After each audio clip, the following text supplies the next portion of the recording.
口头上敷衍美国，日本到头来还是反咬了一口，拒绝对台做出出兵承诺。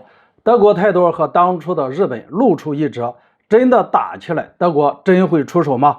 答案耐人寻味。大家好，我是肖云华。台海问题一直被美国拿来制衡中国，近些年随着美国的不断教唆怂恿，越来越多的国家开始向美国看齐，对中国收台指手画脚。这些国家的统一措辞，大多数认同一个中国的政策，但不会断了和台湾地区的联系，更不准大陆对台湾动武，否则自己出于维稳和自保的目的，一定会对中方的举措进行干预。这种自相矛盾、自打嘴巴的言辞，简直给美国一脉相传。日本反咬一口，拒绝做出任何对台派兵的承诺。一直以来，在众人的眼中，日本政府都是美国最忠实的信徒，尤其是在打压中国这一方面，日本更是美国的好帮手。可令人意外的是，当美国就台海问题和日本探讨的时候，日本除了嘴上附和，实际上却不愿意有所行动。据《华尔街日报》15号的消息称，为了应对中国收台，美日两国就台海有事进行了一系列的探讨和计划。如今离计划已经过了1年多，可日本却仍在打马虎眼，不肯给美国一个肯定的答复，也就是台海出现问题，日本是不是会帮助美国加入战斗呢？自然，对美国而言，最希望得到的答案是日本肯定要加入。然而，日本政府直至目前为止还没有对美方做出任何承诺。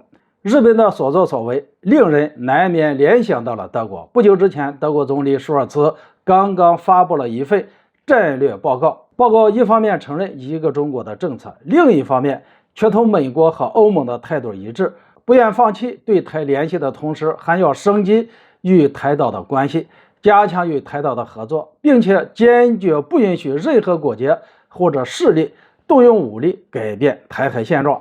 这种假惺惺的表态简直就是日本和欧盟的翻版。换句话说，岂不是和当初的日本一样呢？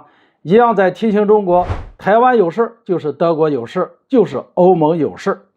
当然，按照日本当前不肯对美承诺的情况来看，舒尔茨即便放了话，到最后也不一定能够真入美国的意。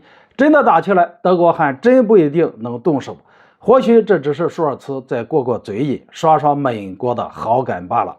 为何日德等国总是在口头上附和美国，实际上却很冷静呢？其实，在美国的霸权下，对中国虎视眈眈的国家不在少数，屡次对中国的领土主权指手画脚的也绝非只有日本和德国。然而，从日本拒绝做出派兵承诺这一件事，不难看出，即使美国有心对台海问题出手，其他国家也未必真的会派兵援助。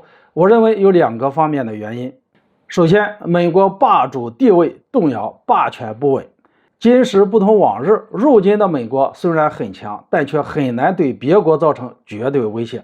就拿不算强国的印度来说，也曾经3番5次拒绝加入北约群聊，更拒绝站队美国，站上反华的战车。同理，其他国家也是这样，虽然很多时候会在口头上符合美国，但真涉及到了国家利益和国民安全，美国的威慑也只能退而求其次了。这也是日本迟迟不肯承诺美国的主要原因。其次，避免国内政权动荡。虽然多国政府跟拜登政府属于一条战线上的蚂蚱，但国民不一定如此。就拿日韩来说，再怎么被视为美国一派，也掩盖不了国内民众对美国干预本国的厌恶和不满。更何况是出兵呢？直接拉民众下水这样的大事呢？如果日本政府罔顾民意，敢直接向美国做出出兵承诺，将国内民众置于水深火热的战乱之中，那么毫无疑问，岸田文雄的政权将会出现非常大的波动，他国也是如此。